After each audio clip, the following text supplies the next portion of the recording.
Welcome to Board Game Archaeologists, where we play time-worn games from the past. I'm Hunter, I'm Rob. and today we're playing the Fantasy Trip, Melee. Fantasy Trip Melee, 1979, my very first and favorite role-playing game. Early, not expansion really, because Melee is just simply a combat game. It's just to teach you how to do combat in a tabletop kind of game.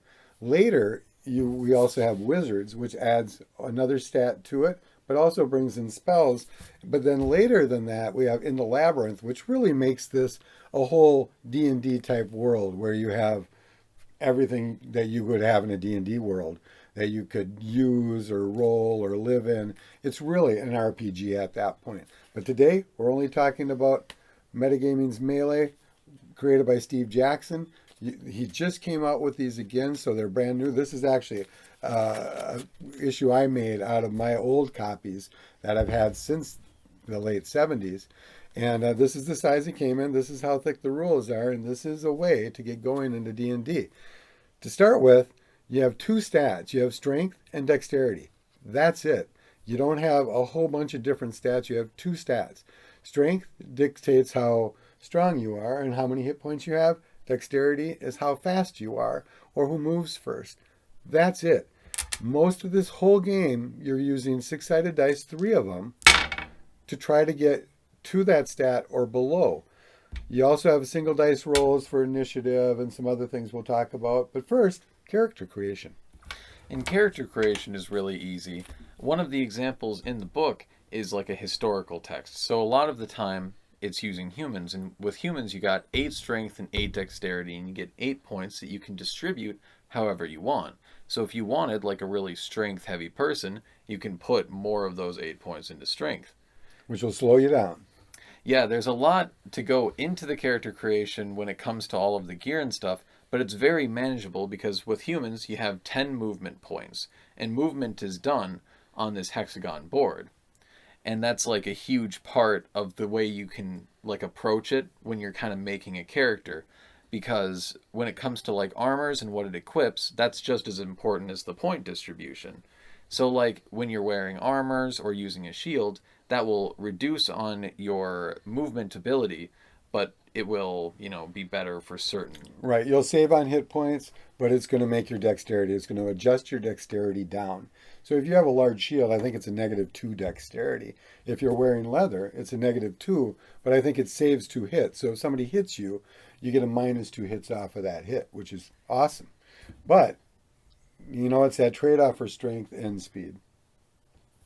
And that's what the game is mostly based around, because you can rather play that to your advantage or not. So, for example, like if we take 2 characters, I have Ragnar here. And I have Wolf here. One of the first things that we would do is we would roll for initiative. So using 1 die, I got a 2. I got a 1. And so I would get to choose whether or not I wanted to go first. Right. And one thing, too, about the strength dictates what weapon you get. So if you're stronger, you might get a 2-handed battle axe, but it's totally dictated on strength and what you can pick up.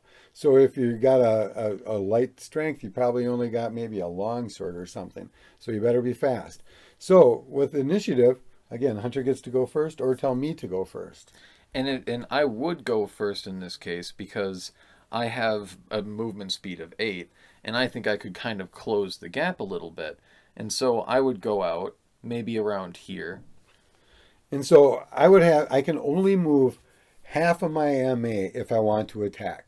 So I have a full 10. I can move 5 squares and attack. If I move 2 squares, I can also throw a weapon, or I think just throw a weapon. And then if I move 1 square, I can shoot a bow, but only 1 or 1 hex. But to engage and do an attack or hand-to-hand, which is a little trickier for us, but we'll try to get through hand-to-hand, but I just don't use it often. So I can move 5 squares to attack. If I can't do that, I might want to try to run away. But this is a hex game, and there's facing to it. And I think that's my absolute favorite part of it. I want to try to include facing in almost every game I ever play, like hero clicks or whatever. There should always be facing. So if I go 5, 1, 2, 3, 4, 5, I can actually attack. And I'm attacking from his front because I couldn't get to directly behind him is like a +4 for me. On the two back sides is a +2, but the three front sides is facing, and that's just kind of normal combat. So facing in this game is incredibly important. And the more you're playing with multiple characters and team players, that really becomes important. When you can just hack and slash somebody from the back at a +4, you're just destroying them super quick. So I got to move half of my MA, and I still get to attack because I did. And Hunter, you only moved half your MA, correct? No, I moved my full MA. You did. So that means you're kind of a victim to circumstances. So I've got myself a two-handed sword, and that's a 3-for-1. My dexterity is only 10, though, because I'm a strong character. I have a strength of 14, dexterity of 10. I have absolutely no armor, which is just a mistake, and an MA of 10. We did not make these. These were part of the rule book that came with the game. And then I have a dagger and a longbow, so I could have stood back and shot at him. But I have this big brute, so I have to take my 3 dice. Wait, before that happens, that's right. You can't attack me, Yeah. or defend, or dodge. So I'm going to roll my 3 dice, and I 8, 9, 10, and I have a dexterity of 10. I made it just by the hair of my teeth. So I got my two-handed sword. I get 3 minus 1.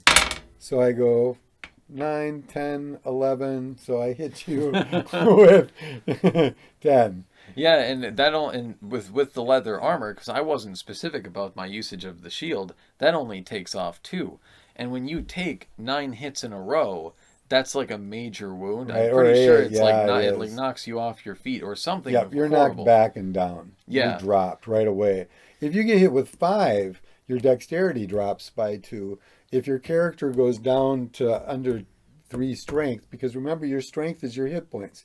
If I have a strength of 14, those are my hit points. I have 14 hit points. So once you're down under 3, that's a automatic -3 or something too. Yeah, and with the charge attack, there's even some weapon-specific things in this game that are always interesting, because if you're using a polearm like a spear, the charge attack actually does double damage. So something like that would have just completely killed me. Right, right. And even if you have a bow and somebody charges on you, the game says if you have a loaded bow, you get that one shot off, but you drop the weapon as soon as they engage with you. There's a lot of really fun things in this little teeny book. And again, this is now available through Steve Jackson Games, sjgames.com. And it's probably the exact same game. The tiles look the same. I no longer have any of the tiles that came with it. I think they've fallen in books and went away. The hexes, I got this, but I still have a ripped up map that I made way back in the day. But this is a tried and true fun kind of game. It's super adaptable, and it's one of those things that you can take. You can turn anything into it really easily. It's kind of like with Dungeons and Dragons, where like it's not too hard to come up with unique circumstances and saying, hey, you still just use like these saving throws or whatever. For this, it's the same way. It's like, oh, are you coming up with some unique trap? It's like that's just a dex roll. Right. And since we didn't really get to play a 2-on-2 because Hunter charged forward and I was able to attack him, there's also dodge, defend, and disengage. Yeah, and when it comes with the charge attack, how he had to use half of his MA to do the charge attack, he wouldn't have been able to run the full way. Similarly, you can choose to move half of your MA and be dodging or defending. The specificity of that is that dodging is specifically against ranged combat. So if someone's shooting at you and you're running and dodging, that makes it so they have to use 4 die to successfully, like they have to make their dex roll within that, which makes it a lot harder. With defense, it's for melee swings. So if you're being attacked by both kind of weapons, maybe doing one or the other isn't like the greatest idea. Right. And if you want to try to get away from somebody, that's called disengaging. And that really depends upon your dexterity and a roll. So if I have a stronger dexterity, say I have 13 and Hunter has 10, but it's the opposite, I think. But say that I have 13 and Hunter has 10, I get to swing first no matter what. So if he's trying to get away from me, that's just a free swing. Him trying to get away from me, he still has to roll a -3 because I have 3 above him. 3 dexterity roll, adjusted dexterity roll to get away from me. So I don't think I ever disengaged in this game ever because you're just leaving your back open. The only reason you do that is because you have a friend right behind you or right next to you that's going to kick it. Another thing too is if I attack somebody or Hunter attacks me and creates damage and I don't create damage on him, he can what is it called? Kick you back one or kick you forward in Yeah, it's any like a square. forced retreat. Right, a forced retreat. And so that player could be forced backwards, but you can take the square or the hex he was in, and that maybe can do some good. It's weird because you kind of, I'm not sure why you would do it unless you're going to push somebody off a mountain or something, which would be kind of cool.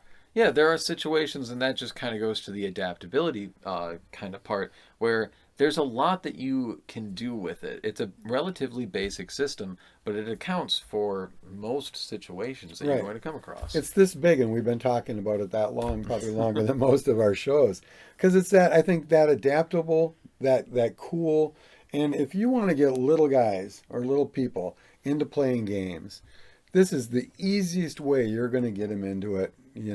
To get into Dungeons and Dragons and fantasy role playing, is by using this kind of system because it's truly two things, and you're sticking to very simple basic rules, and there's more to learn, and we change rules constantly. I know we had a throwing rule. You can run up to up to half your MA minus your dexterity, but we said you could go even further minus your dexterity but plus an extra hit of damage if you're run, but you automatically fall.